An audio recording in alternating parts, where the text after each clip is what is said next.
On Friday, June 10th, we visited the Book of Kells at Trinity College and then went to the Guinness Storehouse. We also toured other sites of Dublin. Okay, so then this morning we ran out of water. Yes. Oh, first we couldn't. Shower. Oh no. I was in the shower, had just finished washing my hair, and suddenly the water started going wah, wah, in and out, like kind of like hard, soft, and then just turned off. And I was just standing there so confused. Sorry. But Julia didn't seem upset by it. She seemed amused. Puppy hair club. Pupper soup in there as well. Richard Burger, like after some extra sauce now as well. Thank you. Oh my god. And the food has arrived. Food has arrived. Thank you. I have extra sauce on my steak burger.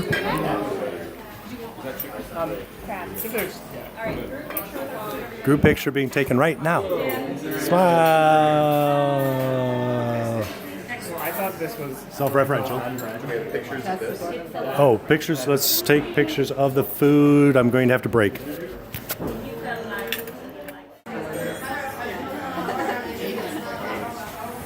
We are at Davy Burns.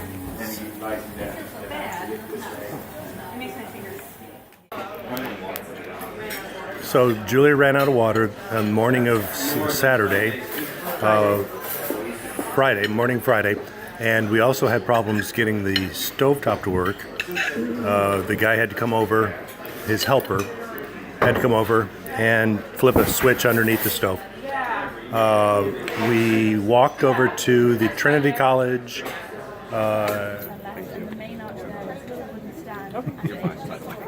We go every 20 minutes. So. Thank you. Have a good one. Enjoy. Thanks.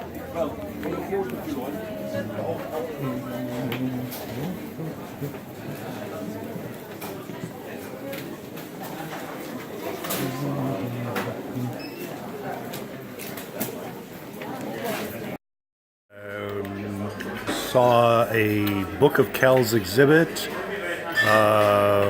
Lots of explanation of the pigments and the processes.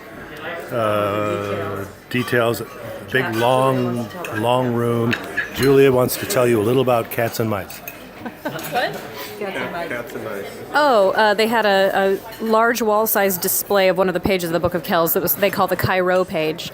And it's a huge Greek letter chi and letter rho, but illustrated all over. And there were animals and people embedded in the image. And one of the animals that was embedded were mice holding the Eucharist, surrounded by cats watching them. And then there were more mice sitting on the cats. And I thought that was interesting. That is so weird. Is it a coincidence that Cairo, the capital of Egypt, sounds the same as Cairo?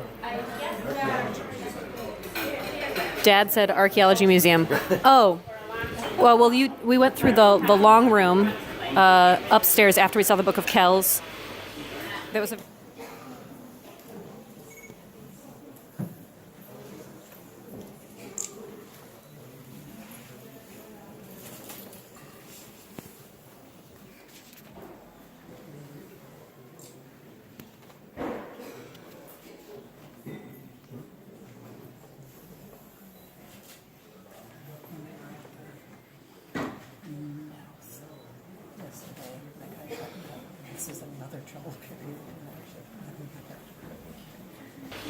There was a very old library with a beautiful ceiling. Several busts. Busts. And Ladders. the temptation to grab a book off the shelf was almost unbearable. Ladders. And... And in that room they had like a printing of the Declaration of like Rebellion against England. Oh, I didn't see that. In 1916. It was like right as you walked in the door to your left. Right as we were coming in, Nick Cage was trying to steal it. Nicolas Cage had his hands on it. People were like, stop The touching whole it. thing. Wait, that's really funny because as I was standing there, a guy walked by me and it was like, the treasure map is on the back. Was it Nick Cage? I don't think so. So then we walked over and got salty snacks. Dan got an egg and bacon sandwich on white bread. Julia got raspberry yogurt and a chocolate bar. Dad got a latte. Adam ate a granola bar. And then we walked to the Archaeology Museum.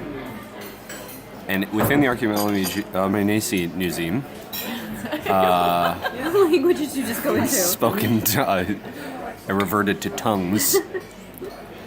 inside that place, which was free, which kudos Ireland for doing so many free stuff. I'll hold it. You don't have to hold it up. There was a series of bogmen, which is men and women, bodies that were found preserved very well deep in the bog, thousands of years old, 500 BC era bodies. And one of them still had like living looking hands. You could, and hair. One of them, right. One of them was a nipless man who had been severed at the torso, had his head cut off, but his hands still looked perfect. And you could have worn his torso as like a shirt. Ew. Why would you say that? Well, it would be like, Occur to you? I did that. Nick Cage was doing it. Nick Cage put it on. This is the perfect disguise. Is that Nick Cage's voice? No. This is the perfect disguise. Grover. What's Nick Cage's? Nick Grover Cage. This is the perfect disguise. That's Paul McCartney. Close enough. And we also saw a group of children. The tiny faces.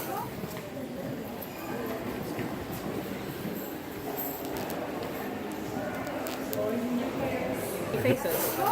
Oh, yeah. We saw the brooch of Terra. Nope. Is that what it's called? Dan's nodding yes and eating. And we had seen previously on a Rick Steves special that there were tiny, tiny engraved faces in these little gemstones embedded in this brooch. And so we were desperately trying to see the faces up close, and we're taking many blurry pictures of it and trying to zoom in, only later to realize that they had a huge wall display of these faces that you could see very, very large. Super enlargement. We saw a tiny golden boat with tiny golden oars. No, would you like that? We saw... Man. There was no man. There wasn't? In the boat? I thought so. No. Was there not? There was something in it, like a prow then? There were seats. Yeah. We also saw two very large human-sized boats. Not made of gold. Two, one upstairs, one downstairs. Log boat was so long. The entire trunk of a tree. Yes. We saw lots of jewelry in gold and amber and gold. They Many had intricate little swirly Celtic patterns. They had a collection of big hollow golden beads that were the size of like a tennis ball, and they said that there were originally 11 found. Then they were split up to private owners, but over 150 years they managed to get 9 of them back. A 10th one is in the British Museum, which was funny to me because like everything is in the British Museum, and they're like, we're not giving that back. And then the 11th one is missing. We saw this in the early Christian artifacts area. We saw this super startled god. See picture that David took on his phone of an extremely startled person. It was God. That was God. Yeah, with a big beehive crown. No, he's gonna. David will send his picture to Dad for. All my pictures. Picture number 665224 for Adam. That's just a coincidence. It was 4 random characters, and that one came out ADAN. 70% of David's photos have ADAM in them since it's random. Such a weird coincidence. What was the thing that he said last night? That you know it's not true if somebody says... For a fact. For a fact. I know it for a fact. I know it for a fact. We heard somebody say something really funny, and I'm trying... Well, we should not try to think of it while we're just sitting here on tape, but I think it was the woman who gave us the tour. I'll think of it later. She said, Rick Steves. Oh, yeah, she did not like Rick Steves. Because I thought it was... Go ahead. Because he wanted us to drive counter to the bus flow, but apparently people over here want everyone to drive with the buses, so you don't have to pass people. I thought it was interesting that she pronounced filming and filmed, filming, and filmed. It was filmed right over there. Yeah. She also pronounced fungi, leading me to believe that we've been saying it wrong. We're talking about Anne, right? Yes. Did you want to say anything else about her? No. I might have to splice this out and put it back earlier. Yeah, maybe. Just add more pictures of her. So then we walked to a restaurant that has a name that we are very familiar with.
Yes.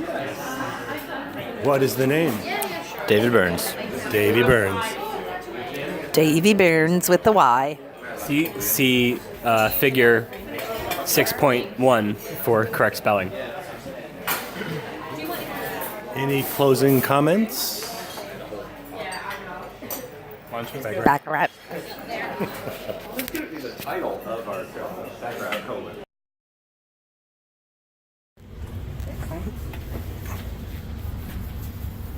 Am I supposed to be watching it? He said he'll call up.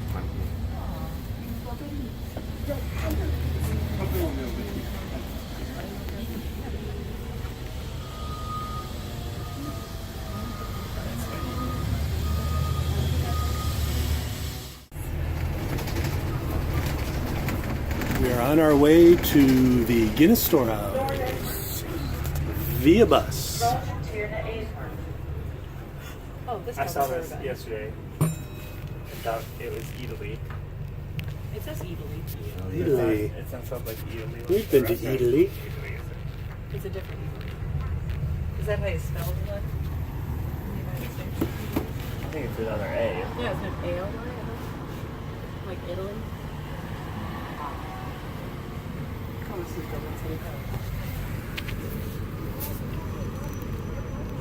So I think that might be St. Patrick's Cathedral. Do you see these faces in the window here? I think those are some of the people in the video. The cast people really look like some of them.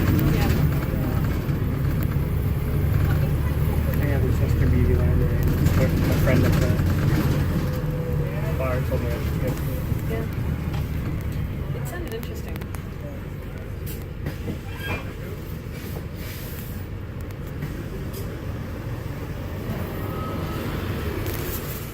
Actually see part of Guinness's signature, and some of you might recognise our signature. I think we've seen it every can and bottle, and it's sold all over the world. And as we make your journey through this building today, you'll see how our vision came to life. Growing here at St. James's Gate for over 250 years. Up until the late 1980s, fermentation took place right here in this very building.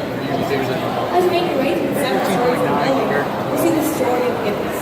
So we'll start over here in the ingredient section, and on level 1 there's the brewing, transport and cooperage. On level 2 we have our tasting rooms, and that's where we will teach you the art form of tasting Guinness.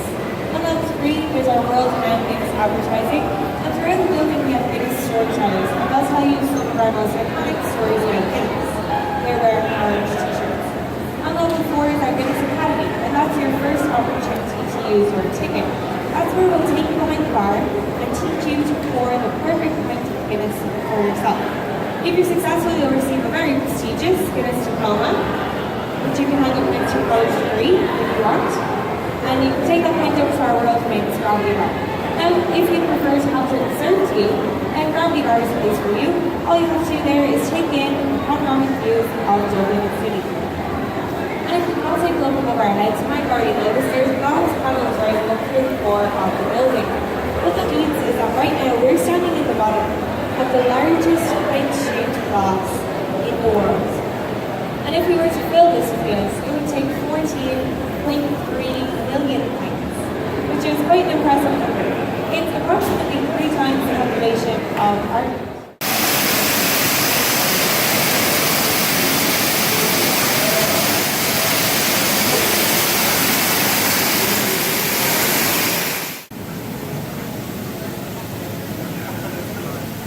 Will you come in then if you're coming? Welcome to Arthur's Gallery. If you weren't told, that's not your point. So you can get your point up to the 4th floor to the gravity bar of 5th floor. Before you leave, those glasses are very cute and they can fit right in your pockets. Unfortunately, you can't take them with you. So if you want to leave them on the golden trays here when you're going outside the doors. Thank you, ladies and gents.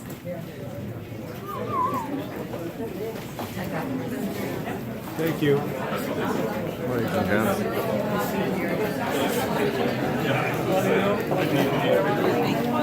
Do you have mine? Thank you.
creates that creamy head on top of the Guinness.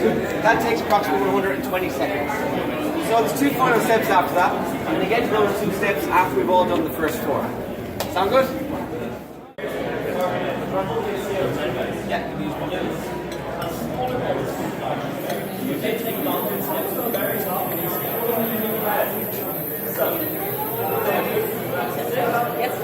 No, stop. Halfway up the heart. That's it. Alrighty. Congratulations. Yeah, so just keep moving around the bar there. Keep moving around. Top of the chest, Adam. You're going to line up this goes hard. This is the last round. All the way, yeah. This goes hard on the nozzle. Just like so, that's it. That's right.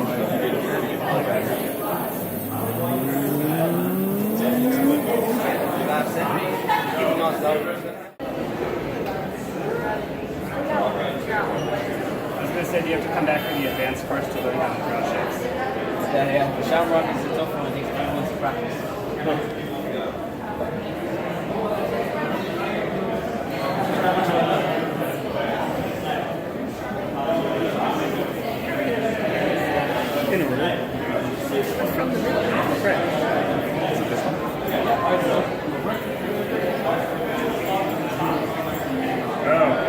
Got it.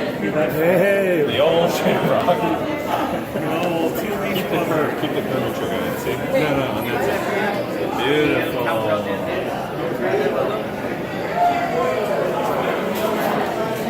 Number 4, is that yet?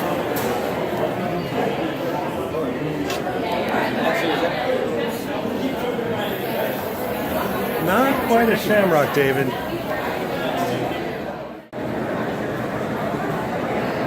Try harder. How do you know? Because it's going to be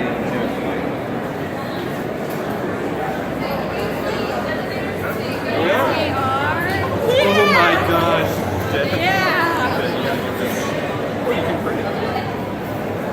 Or email it. I'm in a total shadow. Email it to Deb. Wait. I want to photograph it. I'm emailing it to you. There's an economy of scale, and that is it. You're making, $40 your ingredients. It is. Well, but you like it. Because if you're doing it anyway. It's kind of like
different delay for each key to the bell. Like one person per bell. So it's like you. They all stand in a circle inside. This is the learning crowd. No.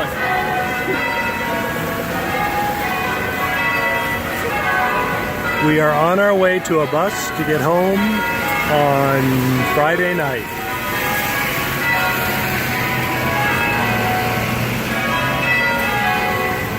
In the heart of Dublin. We just ate a delicious meal at FX Steak and Sons.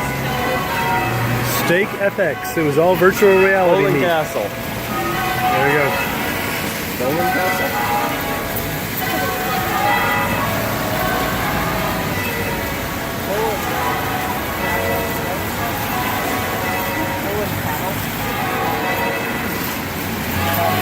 Here we go.